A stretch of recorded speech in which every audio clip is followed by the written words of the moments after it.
Aziz, and I'm an MS patient who undertook stem cell transplant in Germany. And I'm Helmut Butzkueven, I'm an MS neurologist and also this is treating specialist. Aziz, thanks for agreeing to chat with me today. I wanted to talk a little bit about your experience leading up to the stem cell transplant. I think you were finally diagnosed about a year before that. Do you want to take us through what led to your decision to seek a stem cell transplant in Germany? Well, I was diagnosed, and after my diagnosis, we began treatment with Tysabri, I think it was, and I got the monthly infusions. However, I was still relapsing quite frequently. I would get almost a relapse every month, and going off what the MRI scans would say of my spine and brain, the lesions would just multiply and multiply, and my physical situation was just deteriorating. Very quickly, I went from walking to walking sticks, and after walking sticks, I spent time in a wheelchair.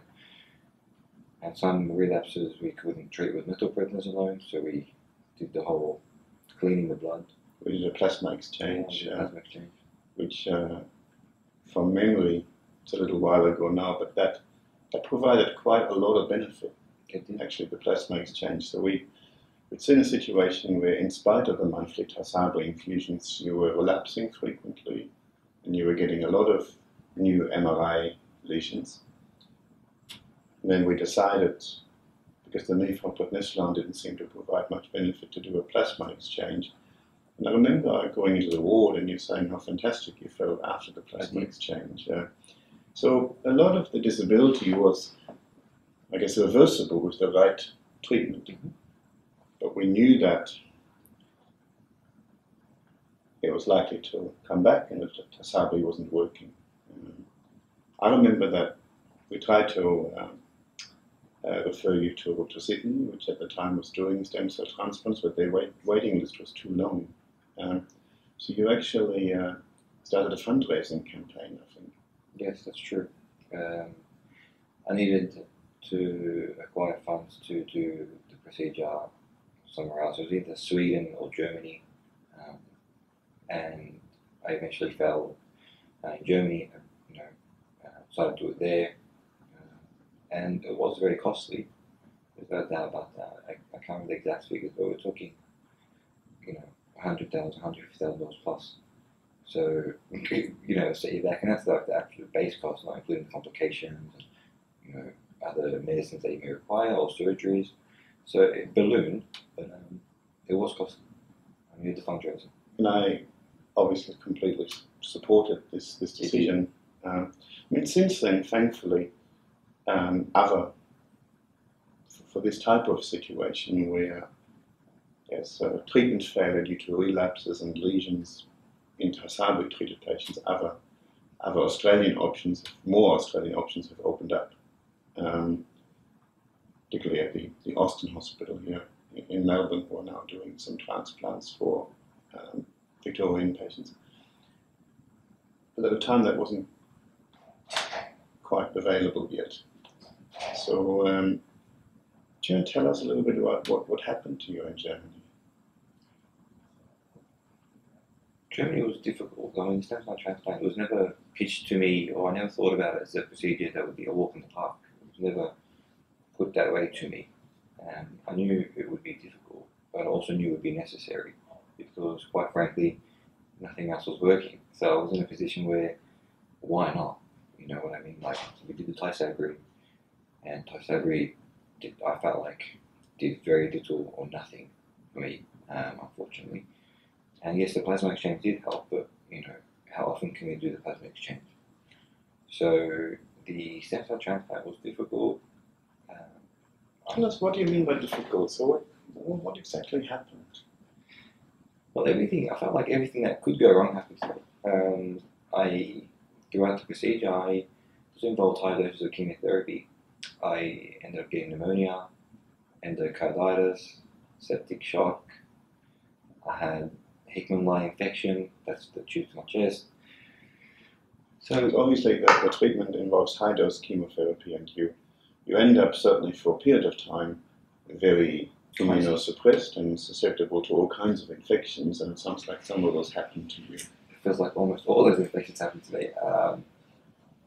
But looking back now, although it was very difficult at the time. How long were you there for before you were able to return home? You're not always an inpatient, you spend time as an outpatient because you have to first get small doses of chemotherapy and then you have to extract the stem cells. And that's a bit of a lengthy procedure. I think just the extraction of the stem cells goes about 2 weeks. Plus the hospital inpatient's about 4 weeks. So you're looking at about 7 weeks, I think. So you spend about 4 weeks in hospital once the chemotherapy started. Yeah. And sounds like a harrowing month, of course, but how did you feel when you left the hospital? Do you remember when you left the hospital and you were, I guess, about to come back to Australia? Were you already feeling better then? You know, once they give you back the stem cells, your immune system is supposed to build and reconstitute itself. And very quickly, very, very quickly, I felt my body temperature was different. I don't know, I'd never noticed, but like I had a right leg that was always seemingly cold. And when I got my stem cells back and I got a little bit better, I no longer felt that cold feeling in my leg or my right arm. So it was very strange. I got an instant feeling. You know, it wasn't what I expected. Some improvement in that. Oh, definitely improvement. And how long did it take you until you felt really well? That's after you returned, I think. Yeah, after I returned, I was still sick from the actual procedure. You know, it takes a while to sort of recuperate.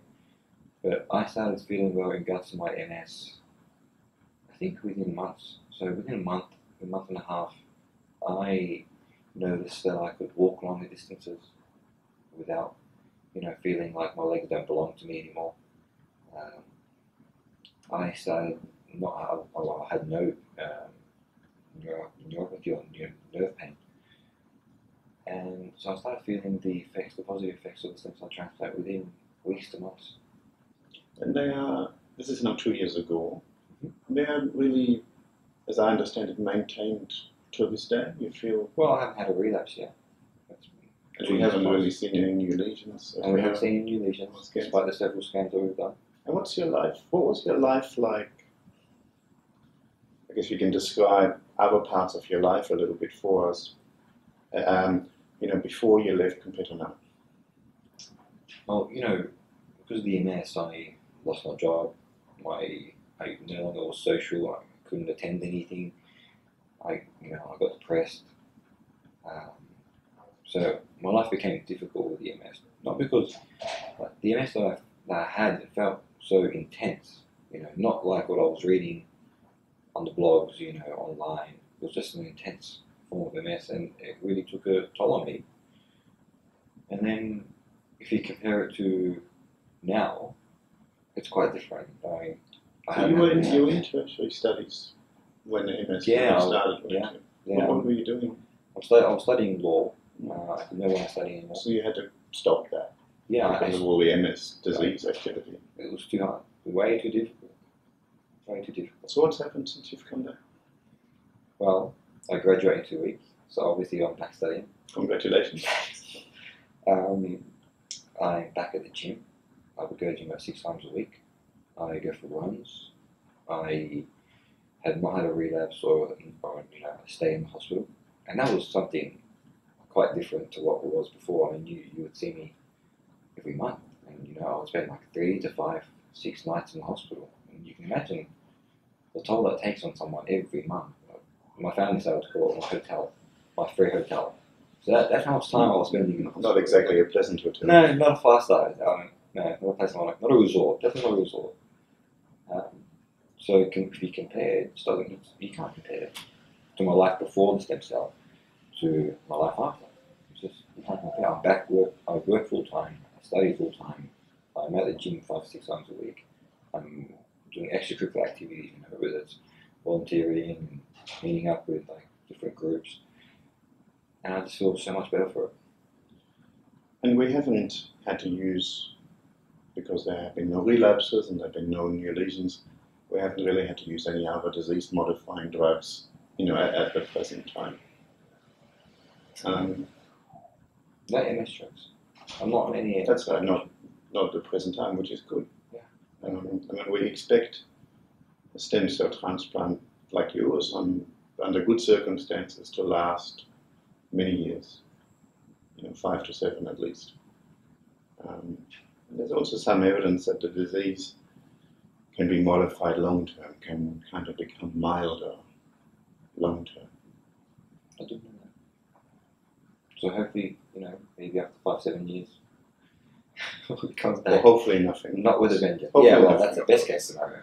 But if it does come back, hopefully not with a vengeance. And I think that we'll have new medications at that point. That's something I was always hopeful for. Yeah. I always felt like, even if it does come back after years or whatnot, I feel like we're always advancing. There's always, like, after 3-4 years, there's new medications. So, well, as you know, at the time when you made that decision, we didn't have alemtuzumab, for example.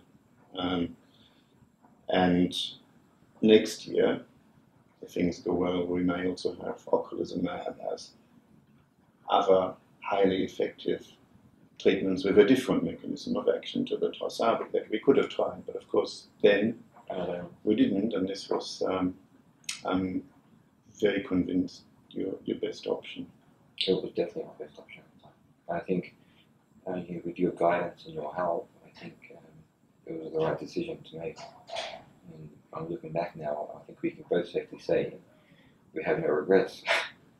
Well, it's easier for me to say that than for you, because obviously you're the body that's had to go through all of that. Yeah, but without your help, I don't know what would happen. So I'm very appreciative. In any case, we're very pleased, of course, that this has delivered what we hoped and expected it would deliver. Absolutely. I never thought, even with school, I read a lot of research. I have 2 science degrees, and I was a research assistant myself, so I was familiar with how to read, scientific literature. I never thought that after my stem cell I would be actually this good, or this healthy.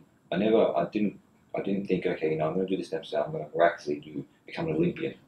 That was never the case for me. But where I am now is just a dream sometimes.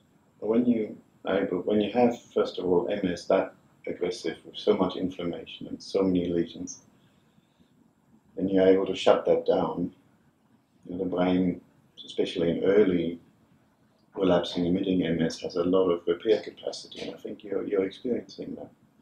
Yeah. That kind of total shutdown of the ongoing inflammation with no relapses, no lesions. Good. Well, thank you very much for talking with me. Is there anything else you'd like to say or mention? We often talk about the hardest part, like you look at my stat sheet or, the diseases that I got overseas in Germany, the complications. But what goes unmentioned is probably the hardest part is being away from home, having a support system, having family and friends to visit you, which I did not have because I was in Germany, and a language barrier because I was dealing with German-speaking nurses, which is very difficult for the patient. And probably the most difficult aspect was not the complications, not the pneumonia, but just not having a support system and not being able to speak to my nurses who treat you more than your doctors there around. I think that was the hardest part. And being able to do the stem cell. Because you're sick and vulnerable, of course. It's tough not to have a support system. So you don't necessarily have interpreters. Yeah, that's right. So, being able to do it in Australia, I think, would be the best way to go in regards to this type of MS. Yeah. Well, thank you. Thank you again. No problem. Thanks.